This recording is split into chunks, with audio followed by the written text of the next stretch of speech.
Welcome everyone, and thank you for joining Painting with Picasso's Grapevine. My name is Leanna Hahn, and I will be your host and teacher for today.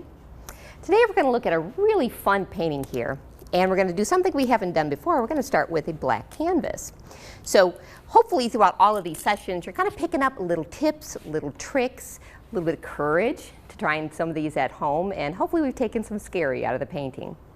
Now, as always, what we do is we kind of talk about the painting first and kind of take a step back and say, okay, what are we looking at? Where are we going to start first? What's the foreground? What's the background? This particular painting is very flat. It's not three-dimensional, so we really only have one layer that we need to be concerned about. So we're just going to be looking more so for placement.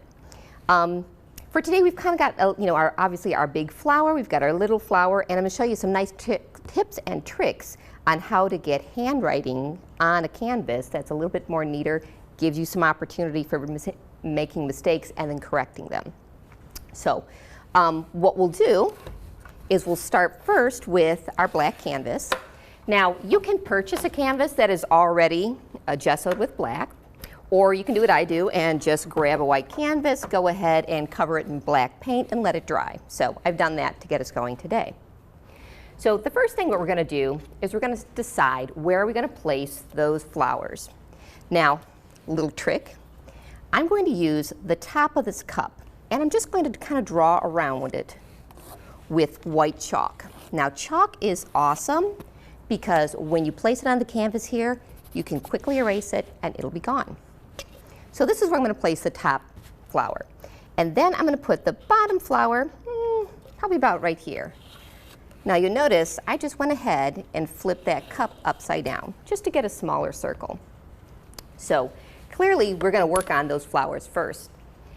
For the paintbrushes we'll be using today, I have our very, very small filbert, and I've got a nice tight little small square brush, a little bit of an angle brush today for the stems, and then kind of a medium-sized filbert as well. As always, we have our cup of water and our dab rag. We will be using acrylic paints today, so we're going to need to keep those brushes in the water to keep them moist.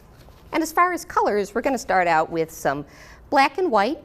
We're going to have some Venetian red, some green oxide, some yellow ochre, and I've kind of thrown in a little bit of a metallic gold just to have some fun with. So to start out with, we're going to go ahead and place the petals on our top flower, really in both our flowers, and we're going to decide where we want to put them. Now if we peek back here, we have a combination of, looks to be what, 6, 7 petals. Again, you don't have to have exactly how many are on here. Truly up to you where you want to place them, how thick you want them to be, how proportionate you want them. Now, as we kind of start, we always dab we're starting with a very, very small filbert, and we dab it into the water to get it moist. Let's go ahead and get some of that yellow ochre on the paint. And let's start drawing them out. So we're going to start at the base and kind of move them up. Now they don't have to be exact. If you don't like the size, you don't like the shape, this is your opportunity to go ahead and change that. Another trick. People are challenged typically with drawing proportionately all the way around. What I do is I'll flip the canvas. So let's go ahead and get some more petals on here. And again, you can let them overlap, so there's no problem with that. And go ahead and flip it. You're going to notice that you'll have a better opportunity to get the same style of petals if you're working in the same direction. So you do that by flipping the canvas. Flip it around. Now you'll notice too, because we are starting on black, we're going to have to do a lot of layers. Now today we're not going to get through all the layers because of course these particular classes are just to get you started, but we'll do a couple layers on a few of the petals just so you can kind of see the difference. Now you'll notice as well, I have let that flower run into the side flower. You just need to decide which petals are going on top, which petals are going on the bottom. So it's okay if it bumps in there. And then we'll do the same thing here. I'm going to ignore where that petal is to the right and to the left of this one. I'm going to pretend it doesn't exist. And just kind of draw around it for now. And then I'll decide And don't feel bad about letting it go off the canvas. That looks really kind of nice.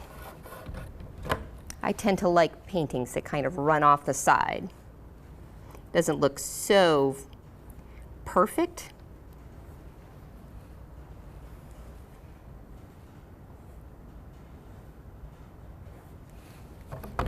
And then we'll finish it on the side here.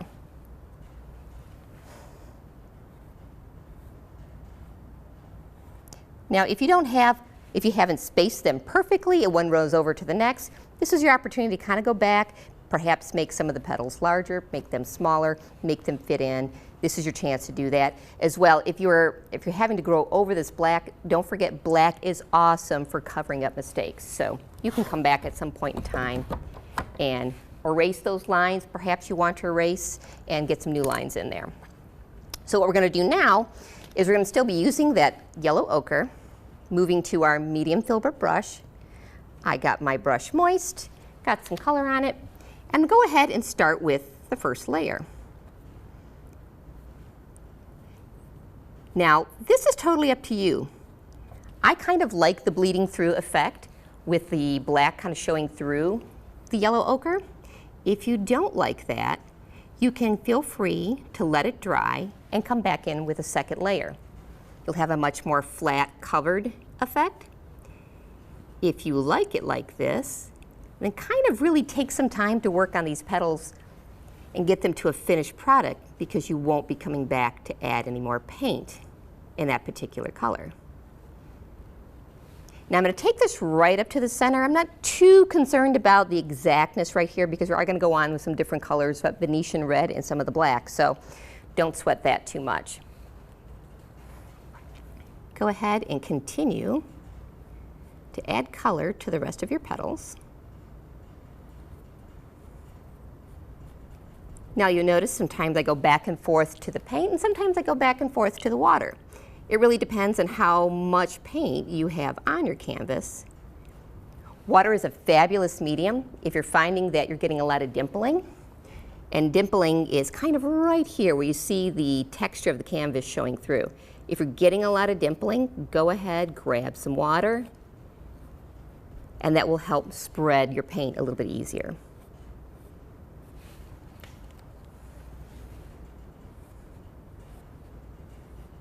There you go. And you'll notice here, if I grab some water, again, be very careful with the volume of water that you grab. We don't want to have a dripping effect, because once you put paint on the canvas, water will take it off if you let it drip down. Now, it can be fixed.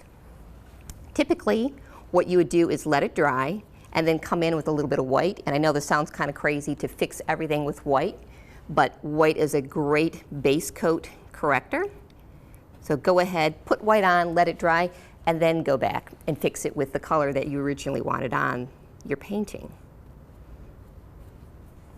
But the key is, don't try and do it while it's wet.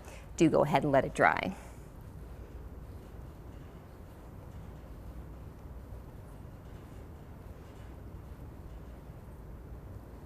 Now you notice I'm getting a little dimpling here, so I'm just going to grab a little bit of water, moisten it up, and there it starts to spread.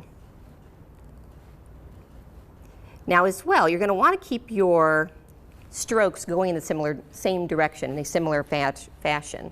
So you'll notice I am starting from the center and moving in, or outwards rather.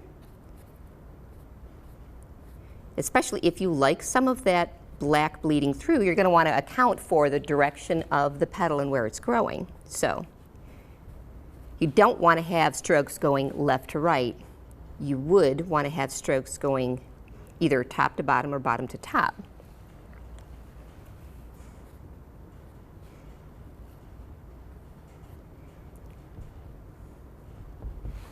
And again, we're going to add just a little bit of water, kind of get things moving. And there you go. Now we are going to come on top of these petals with another color, so we'll get another chance to kind of give it a little bit more dimension, a little bit more depth. But we'll go ahead and get some of these petals already on here. Now what I'm going to do is kind of show you, I'm going to choose to put these petals on top of the flower below it. So I'm going to emphasize where I drew the top petals.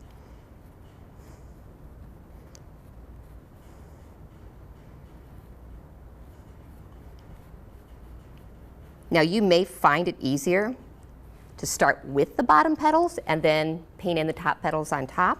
So I'll kind of show you both. So if I started with the bottom petal and kind of moved in and colored that in, I know that on top here is where that top petal is going to go. So just making sure I only cover in where the top petals and the two kind of match. All right, so when we get to this petal below, we can show some shadowing so you can see that this is actually below that particular petal. Same thing. Let's go ahead and color that in.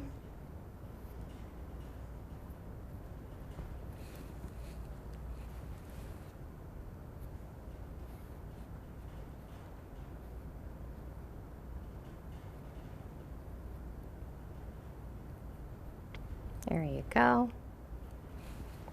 And then we know that that bottom petal is right here. So we'll cover that in as well. All right, and so for our last petal, we'll go ahead and finish this up on top. Kind of get that covered in.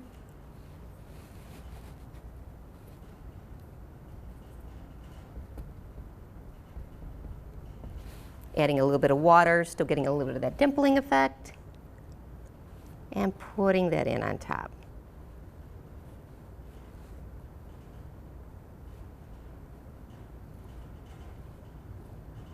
All right, so now we've got our first layer, and we're going to focus predominantly on that top flower today. So what we're going to do now is we're going to add in a little bit of that Venetian red and kind of create some depth. So we're going to go in using the exact same paintbrush, and I've grabbed just a little bit of Venetian red, and we're going to come around and just kind of highlight. Now, if you are finding that you have too much in there, grab some more of that yellow ochre and kind of blend the two. So I'm just kind of adding some at the base and kind of outlining it, just a hair. Again, outlining it and adding it at the base. Now you'll notice it gets some nice streak effect.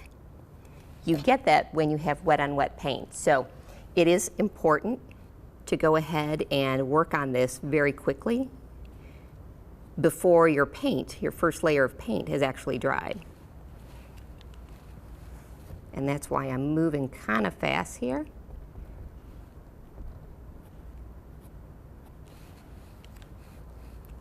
Again, if you're getting into that dimpling, grab some water and kind of spread that around. Now this is where we're going to get some definition on the two petals that are right over top of each other. I'm mixing the two together, keeping that Venetian red and the yellow ochre mixed. And this is where I'll kind of define the outline of the top petal so you can see it a little clearer. And then the same thing, continuing up here.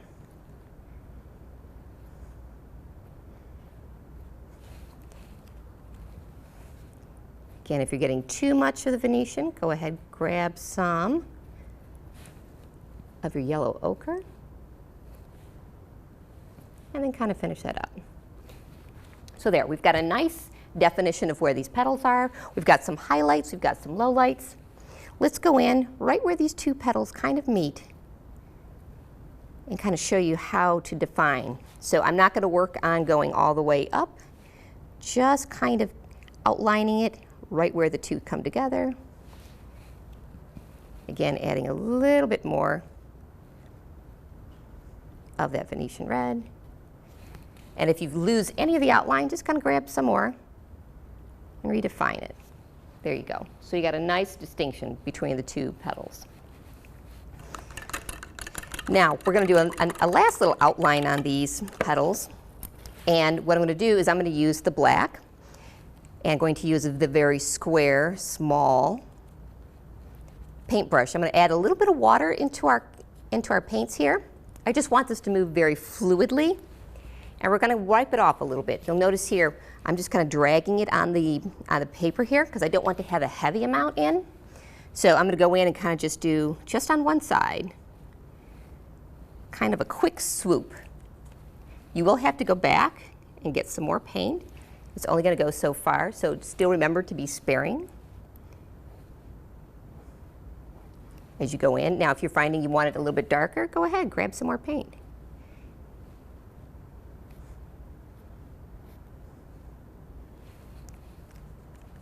And I kind of continue that all the way around.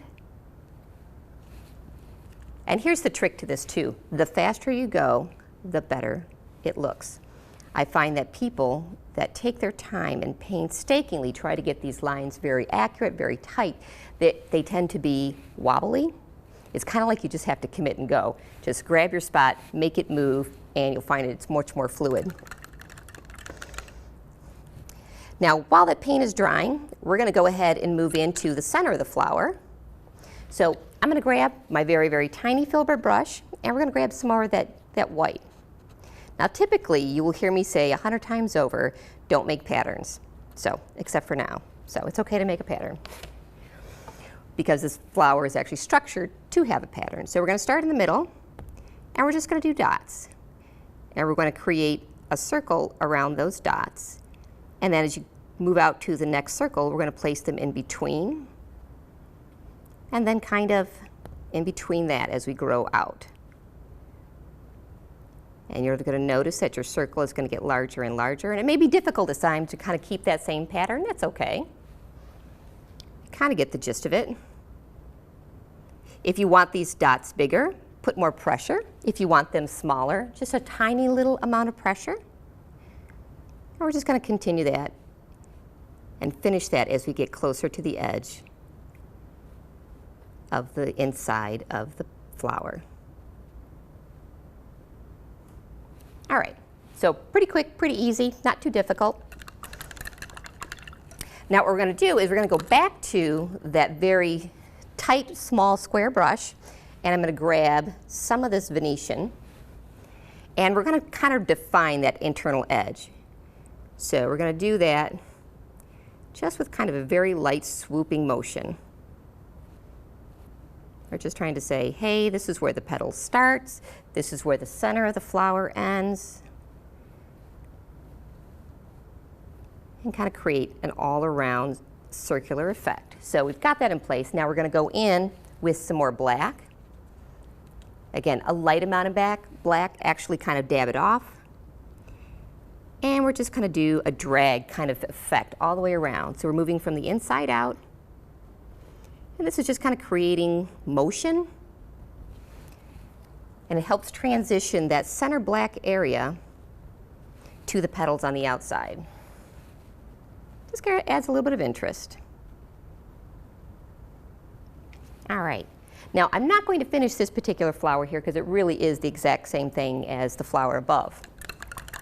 Now, the last item I will add to that is just a little bit of that gold using the same square, tiny brush. I'm going to grab a little gold, and we're going to move that in right underneath the black.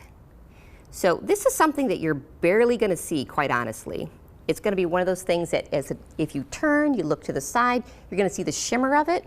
It's not a very distinct color, but it just kind of adds some depth and interest. So just kind of move it around next to the black and complete that all the way around your flower.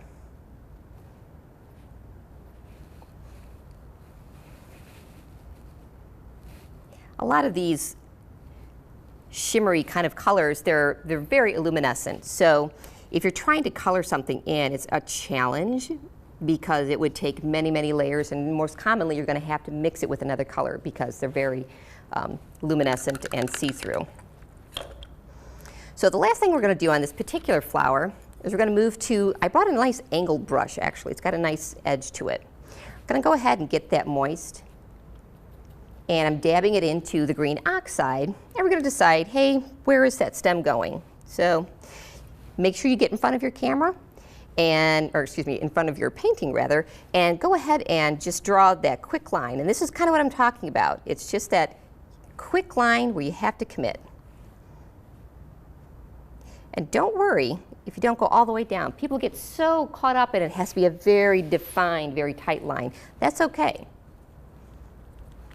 Get a little bit more paint on your brush, and then what we're going to do is we're going to do kind of an angled brush all the way down. We're just going to highlight the left side.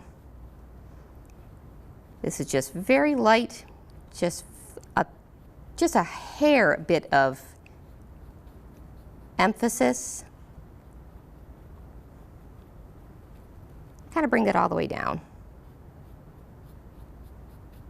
Very nice. So you've got your petals on, you've got your stem. Now we're ready for some writing. And this is where we kind of bring in our chalk. So if you recall, we had a nice little saying that said, "You are my sunshine." So difficult to achieve if you're doing this right onto the canvas with wet paint. So what we do is we draw it out. Now you may find at home that it's a lot easier to go ahead and lay this down on your table because you're used to writing this way, and it's kind of difficult to look at the canvas and write that way. So set it down, write it out in chalk, and then paint right over the chalk. Honestly, it's the best way to get it. You can erase the chalk, you can rewrite it as many times as you want until you get the right structure, the right size. Another tip for writing words in particular is count out your letters, start from the center out. Because one of our challenges is trying to lay these in proportionately and not run off the canvas. So if you're writing U, you would start with the O, put it in the center, and then write the Y and the U next to it. Same thing here. Select the middle of that word, write it out, and paint right over it. I'll go ahead and start with the U, and I'm only going to do one word. And that's how you do it. You just start at the center and then both sides. Go ahead and grab your paint. I'm going to go back to the very tiny white filbert and go into the white. And then paint right over it. And that's what's nice. You can paint right over it, and then when it's dry, go ahead and erase it. Another tip too, use your pinky. Your pinky is a great stabilizer. You notice I'm leveraging, putting it onto the side of the canvas. Do make sure that your paint is dry wherever you place your pinky. But it's a great way to keep your painting and your writing very stable. And there you go. All right. Well, hopefully you've picked up a few tricks today, a few tips, and you've enjoyed what we've given you. If you have any questions, you'd like to learn how to do this stuff, check out the website at picassosgrapevine.com. Thank you so much for joining us.